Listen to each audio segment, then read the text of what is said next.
interest in real estate definitely was a direct result of my father. When I was young, he was a certified property manager for some of the toughest neighborhoods and buildings in New York City. And he was really good at it. He really enjoyed it. He enjoyed dealing with the people. He enjoyed dealing with the properties. And I really believe it was his dream to own a multi-unit property one day, because he would talk about it. He and my stepmom were able to buy their first home while I was in high school in the Bronx. And during that time, he would stress the importance of owning your own home, owning your own business. I remember him watching infomercials, and one of the ones he purchased was Carlton Sheets' No Money Down program, how to purchase a home with no money down. And even though I was in high school, I found some interest in it. So I listened to the cassettes, and some of it was over my head, but areas of credit and how to build your credit, utilizing credit cards, and it just planted a seed.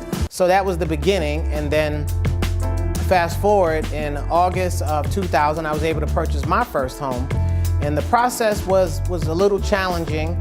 My agent might not have been extremely informed. I don't know, maybe it was out of her control, but the property went into foreclosure in the middle of my purchase, which delayed the process and moved the closing date. A lot of things happened, and I was new, so I had no idea what this meant. I thought I might lose the house altogether. Kudos to the agent, she actually did get it all worked out in the end, and I was able to get that home. And then a few years later, I was able to sit at the closing table a couple more times, and I had some pretty good agents at that time. And I just realized I really enjoyed the whole process, and I enjoyed the thought that I could help someone find their first home or help someone sell their home.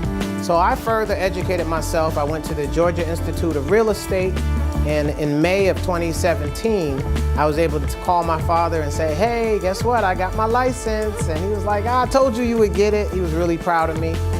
And I was glad he was able to see that. And sadly, I lost him 4 months after that. So, I've been dealing with that, but in the process, I said, well, let me continue to keep his legacy alive and work in a field to help other people, maybe not go through some of the stuff I went through when I was purchasing, and just be the best me I could be for my father's legacy and for me and for my family. So that's how I got into real estate.